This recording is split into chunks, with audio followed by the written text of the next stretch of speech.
Welcome to the Grow My Cleaning Company podcast with your host, Mike Campion. If you are passionate about the cleaning industry, you are in the right place. Love what you hear? Spread the word and tell the cleaning world this is the place to be. Want more? Check out www.growmycleaningcompany.com for free online video trainings, free ebook downloads, free blog posts, and of course, all the podcast episodes. Everything you need to grow your cleaning company is at www.growmycleaningcompany.com. And now, on with the show. Welcome to the Grow My Cleaning Company podcast, the place for everything you need to know to grow your cleaning company. If you love the show, and of course you do, be a pal, tell a friend, get them on the boat. Today we are chatting with Ann from Cleanaway. Annie has been in business for almost 4 years and has already doubled her business. Now that doesn't make any sense. I'm going to ask you about that, Ann, because of course you doubled. If you just started, it was zero. All right, we'll get back to that.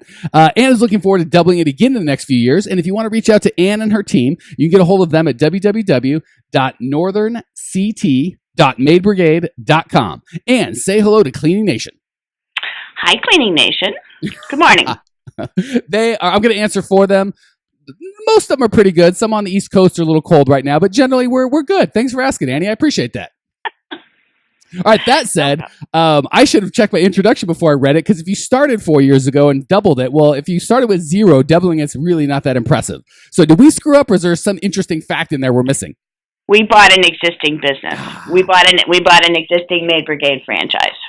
That makes so much sense. And I actually totally know where you're coming from. I bought my first business when I was 22 years old and didn't know anything from anything. Was a Service Master franchise that I bought ongoing and tripled it in the first 3 years. So I know exactly where you're at. And well, I shouldn't say know exactly where you're at, but I feel your pain. I feel your pride. I've been there, sister. Yeah. And at that age, that's pretty brave. Oh my gosh. If you knew me at that age, you would go, wow, I don't know how this guy got out of bed in the morning. Never mind doubled or tripled a company. That's crazy. All right. Well, I would love to hear, before we jump into the coaching part, I would love to hear about you and your company and why you chose the cleaning industry. What part, anything you want to share, we're dying to hear. Well, we bought the existing business. It'll be 4 years in May. I have a corporate background. I retired early, quote unquote, after about 30 years at age 55. Looked around, always wanted to have my own business, had a franchise coach, and looked at a bunch of different things, whether you work on weekends and nights and all kinds of things, and was looking for something that I understood. And I had my house cleaned by independents mostly for 25 years before that. So I felt like the cleaning business is something that I understand from a customer perspective. And this business was for sale, a Maid Brigade franchise. So I really liked the Maid Brigade people. And I had a friend who was looking for something new to do. So he's my business partner. And we bought the business 3.5 years ago. And most of the time he's happy with me about it. Well, I get it. You said a lot of words, but what I heard was, I got done with working in corporate world and, working hard and earning a good wage. And instead of retiring, I thought I'd work 3 times as hard and make half the money. Less than half. I was trying to give you the benefit of the doubt for the listeners. Come on, Annie, throw me a bone here. Prove, obviously, but well, congratulations. Yeah, and welcome to the world of cleaning. It's so funny. I'm doing this podcast. I say 80% of my guests kind of give us their story, how they got in. And you would think after doing 20 or 30 shows, we'd have, a lot of the same themes. They're all different, totally different. We get corporate, we get all sorts of stuff. So it's so cool to hear everybody's story. So what part of the world do you clean? Northern Connecticut, north central Connecticut, from a little south of Hartford up to the Mass border, and then we don't go to the far northern corners of Connecticut. It's mostly the greater Hartford area. Okay, perfect. Great. And are you married? Do you have kids? Any sort of dogs, fish? I am married. I have a 20-year-old daughter. I have 2 dogs, 2 cats, a horse, a goat, and a tilapia. A tilapia? Well, now you're really showing off. So we have animals, yes. No, my daughter was in this high school, ag ed thing, and she rescued this little tilapia. and it's now a big tilapia in a tank in my living room. Layla. Her name is Layla. I love that you name it. My for Christmas this year, my bride got a big saltwater fish tank. So we are now nerding. We're now fish nerds. They're beautiful. They're beautiful things. So yeah, it's funny. Gorgeous. Yeah, we didn't realize, but apparently it takes like a long time for the tank to stabilize before you can put fish in there and have them not die. So we got this massive tank that's got these two tiny little fish in there, and people always come in and look at the tank like, "What are you idiots?" So excited to actually have some fish in there and not just be the crazy people with the big tank of water and nothing else. Right. All right. Well, on the off chance that people tuned in not to hear about our fish situation, but to learn how to grow their company, let's jump into that. What one question can I help you with today on how to grow your cleaning company, Annie? I really, one of the biggest things I struggle with, and after learning a lot in the last couple of years, is I want to spend more money on marketing to gain market share and new customers, but I don't want to waste it. I did a direct mail thing, spent $8,000 and got 4 calls, and so I don't do that sort of stuff anymore. Co-op advertising is another example in this area, at least. So I have money to spend, and we have a big internet presence. We do a lot of networking, but I'm not sure. I'd like to spend more money. I just don't want to waste it. Man, that is such a good question, and I'll let everyone in on a little inside baseball. Before we start, I asked it, Annie, hey, what do you want to talk about today? Just so I wasn't totally taken aback. And when she told me about this subject, I was so excited to hear it because I get this in my private coaching all the time with the money. And I encouraged her, and I want you guys as Genius Nation, so I can say it once as opposed to 100 times with you guys one-on-one. That is such a correct attitude. And I don't know if you got it from corporate or Maid Brigade or both or just common sense, but so many of my clients have this wrong response. So I totally get it. I spent money, $8,000 on advertising. I get $0 to a couple $100 back, and that stung. I think a lot of us have had that similar experience, whether it's $8,000 on direct mail or $2,000 on this or whatever the number and or medium is. We've had that.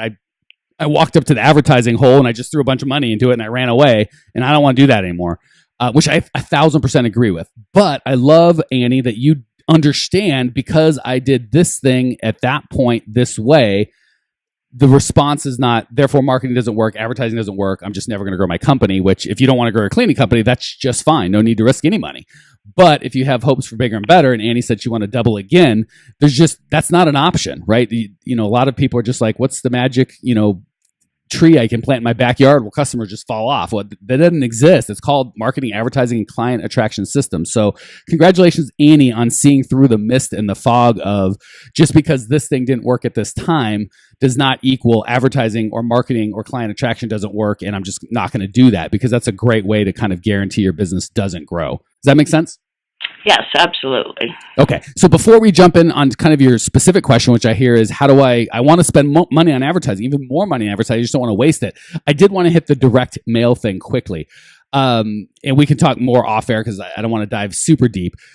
Just so you know, my take on direct mail, whether it's a letter in the mail, a postcard, a Val pack, there's 100 ways to skin that cat. My apologies to all you cat owners. But a lot of those things can absolutely work and can absolutely work well. So I just want to give a 2-minute plug. And again, I don't sell direct mail. I don't care. I'm just trying to help everybody. Let me just give a 2-minute plug for direct mail and the Val pack. And the cool thing is this really works for all advertising. So I get this a lot. And you may have heard a theme on previous podcasts of the, what do I market and where do I go? Where do I put my money? Which is a very valid question, but we've got to build the foundation first. Because if there's no foundation, I really can't give you a correct answer. So the foundation is you've got to get the right message to the right people with the right media. So media is last until you've got your people, which is first. Once you've got your people, then you can craft a message that's going to be appealing to them. And once you've crafted an appealing message and you know exactly who your people are, then you can go to the right medium or advertising or media where they're at. So you've got to start with the people. I'm assuming with Maid Brigade, I'm assuming you're working with homeowners? Yes, primarily. Yeah. And again, not to say, when I say your niche or your niche or your target market, that doesn't mean these are only who you sell. This is, if you could draw out one perfect new customer every week, what would he or she look like?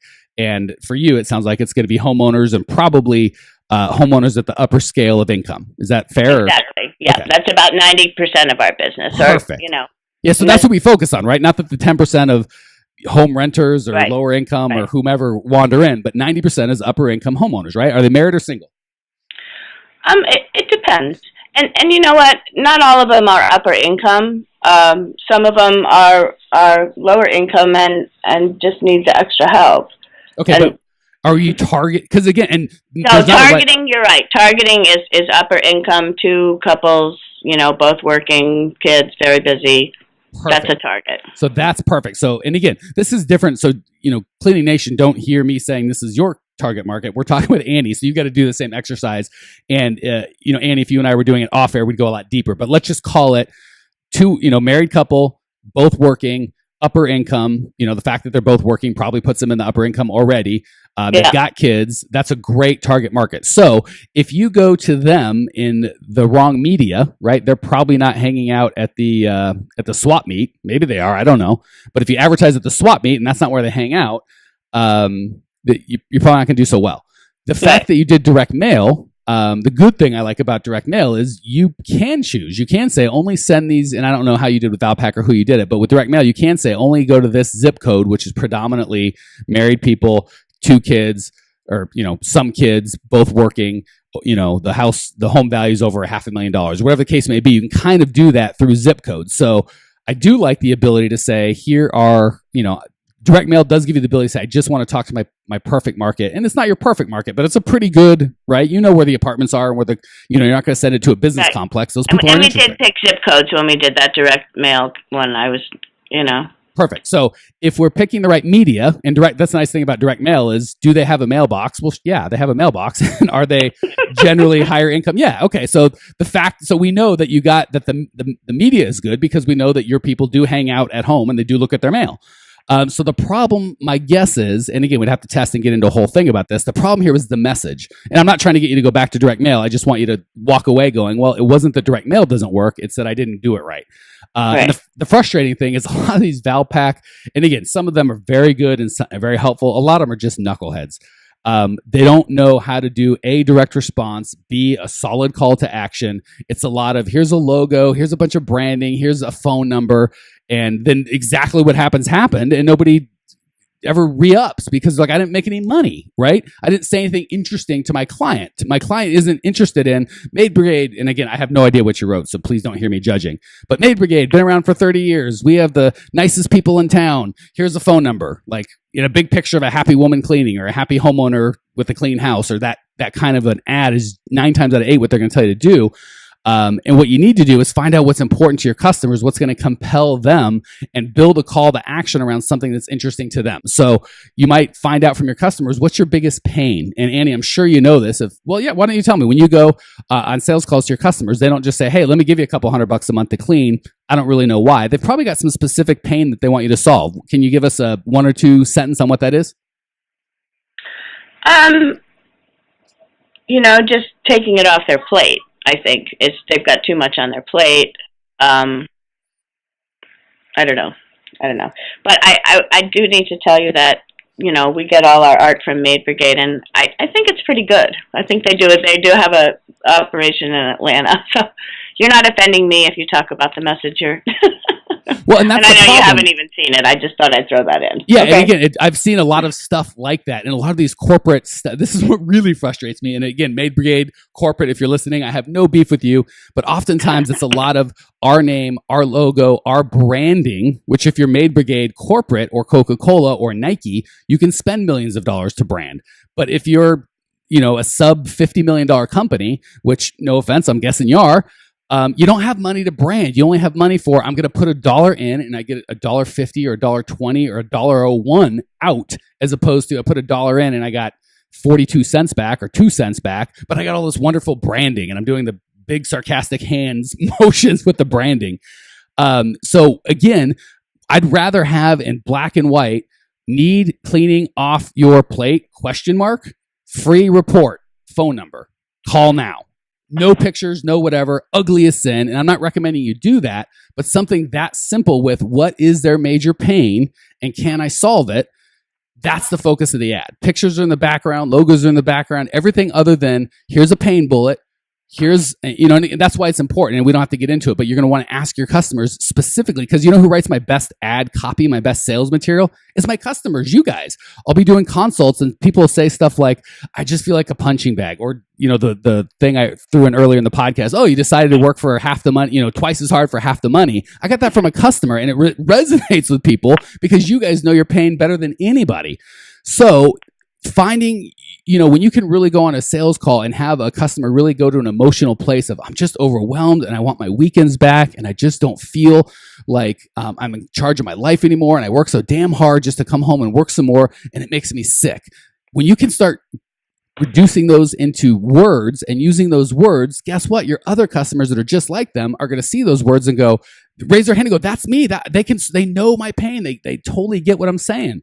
A friend of mine, Russ Ruffino, has a great kind of story about, if you can really get someone's pain perfectly, that's like 80% of the battle. If you and I are walking down the road and you're a medical doctor with 20 years of experience and I'm kind of explaining how my arm hurts and you're nodding and smiling, and as we're walking, a hobo overhears the conversation and goes, are you talking about a shooting pain that starts at your elbow and goes all the way down to your wrist, but it stops at the wrist. It doesn't go to the fingers. And when it's cold out, it gets worse and it shoots back, and he just describes it perfectly.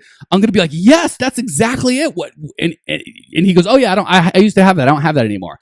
I'm going to hang on that guy's every word because he was able to describe my pain perfectly, whereas this other doctor that might have 20 years of experience wasn't able to describe my pain. I may give him less value than the hobo that was able to describe it perfectly. So it goes exactly the same way with any advertising. And I know we're spending a lot of time on this, but the concept works no matter what. If your message isn't right, it really doesn't matter if you put it in direct mail or on a Google AdWords headline or a Facebook ad or offline, online. It really makes no difference. If you don't have a strong pain that your target audience is going to raise their hand and go, that's me. That's how I feel. They can solve it. And the cool thing is you don't even have to say, have that problem, I can fix it. Just by the hobo explaining perfectly the pain, I'm going to go to, really, what, tell me about that. Do you have that?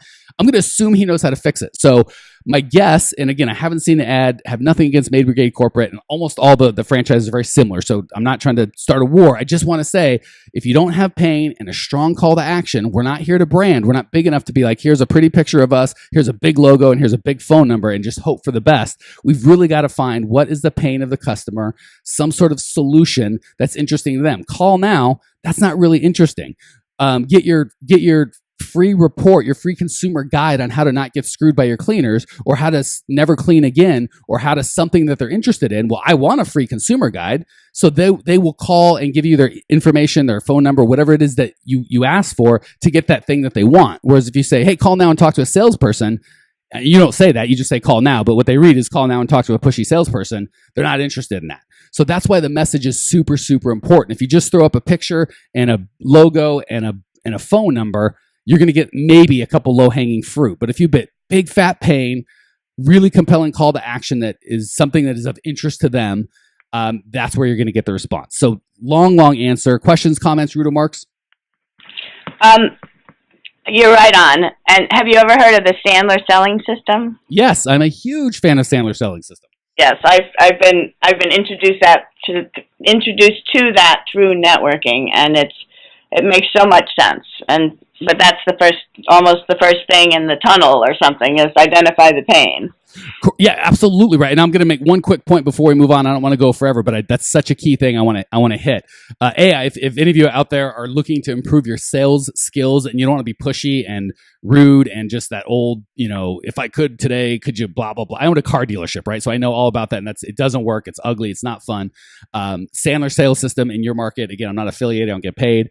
They're just great. Check them out. They're awesome. That said, the best way to make sales work is to have good marketing. So if you've got someone that calls in with just a phone number and a picture, or doesn't call in and you got to go find them, that's no matter how good you are at selling, that's a really tough prospect. But if you have someone that says, oh my gosh, I've got that pain. Yes, I absolutely want that, 7 steps to, 7 things you must know before you hire a cleaning company, or a consumer's guide to hiring a cleaning company, or some sort of benefit where they've raised their hand, they've read this 10 or 20 page document that you've been able to educate them your way and all the benefits that you have on their paying, not about how many toilets you're going to clean or how long your people are going to be there, but what their paying really is. You've had this conversation around them. That client is 10 times as valuable than some Yahoo that just came in off the street, or if you're cold calling people. So selling skills are awesome, but I'm always the best salesman is a marketing piece that brings in a pre-qualified, pre-sold guy or gal that you've already identified their pain. They know you, they trust you, they like you. Like, oh my God, this guy gets me. How hard do you think that hobo has to work on selling me his solution to my pain? Not hard, right? Because I know him, I trust him. He nailed it exactly. So not to diminish sales skills, those are super important. But if you do your marketing right, there's no sales skills. They've already been closed. They come in perfectly kind of framed to understand what your message is and what the value that you bring is. And the cool thing is salespeople, or the tough thing is salespeople have good days, bad days. Some days they show up, some days they don't. Sometimes they say things perfectly, sometimes they don't. Sales copy, written sales messages can be perfect every time. You know that if you send out that piece of mail, that headline is going to be the headline that converts, and it's said exactly the way you want it every single time. Whereas salespeople, some do, some don't. You got to take your chances. All right. Any other questions before we hit the lightning round, young lady? No, thank you. I have wrote down a bunch of things. Sorry, you hit a super nerve, and that's one of my huge. I got to get on my soapbox. So thank you for listening, and hopefully there's a ton. I mean, really, there is a ton of value. And again, I know we didn't talk specifically about you need to do Google pay-per-click, but like I said, it really doesn't matter if the message isn't right. And you don't know your audience. I can talk about which media to use all day long. It's really not going to help. You've got to have the right message. All right, that said, we're going to hit the lightning round. 3 quick questions. You're going to give 3 amazing answers. This is your chance to give back to Cleaning Nation. Question number 1, what's the best piece of advice you've ever received? You got to be tough, Annie. I like that. Perfect on the personal. Not just you got to be tough. You got to be tough, Annie. I like that. Thank you for throwing that in. Biggest mistake you've ever made in the cleaning business? Save us all some gray hairs and some steps, Annie. Spending sales tax money on marketing the first year. Spending sales tax. Oh, geez. Yeah. Don't ever, no matter how good the marketing is, don't spend your sales tax money. Those people are worse than the Gestapo. Right. Okay. Thank you for sharing that. Last question. What's one idea owners of cleaning companies can put into practice today, right now, before their head hits the pillow tonight, that can improve their lives or their businesses? Find ways to do good things for your employees. Oh, I'm going to repeat that. I really like that. Find ways to do good things for your employees. That was so good. I'm going to let you give an example if you're willing to share, because that's a great point. Things like recognizing birthdays, having parties, recognizing good work, having reward systems for the things that you care about. Oh, sister, if we were at the beginning of the podcast, I'd be ranting already. That is so wise. Thank you, Annie, for sharing that. Thank you for joining us. Thank you for sharing your passion, your desire to grow. I appreciate you. Cleaning Nation appreciates you. If you want to check out Annie's show notes page and discover everything you need to know to grow your cleaning company, go to www.growmycleaningcompany.com. Leave your questions, your comments, your rude remarks. I will see you there. Congratulations! You are now 16% smarter. Still can't get enough cleaning goodness? Go to www.growmycleaningcompany.com for more of the good stuff. Ever want to be rich and famous? Owners of cleaning companies, as well as industry experts, can apply to be featured on the show by emailing our producer Natalie at support@growmycleaningcompany.com. Until then, don't miss out on all the latest cleaning industry lovin' at www.growmycleaningcompany.com. Check it out now.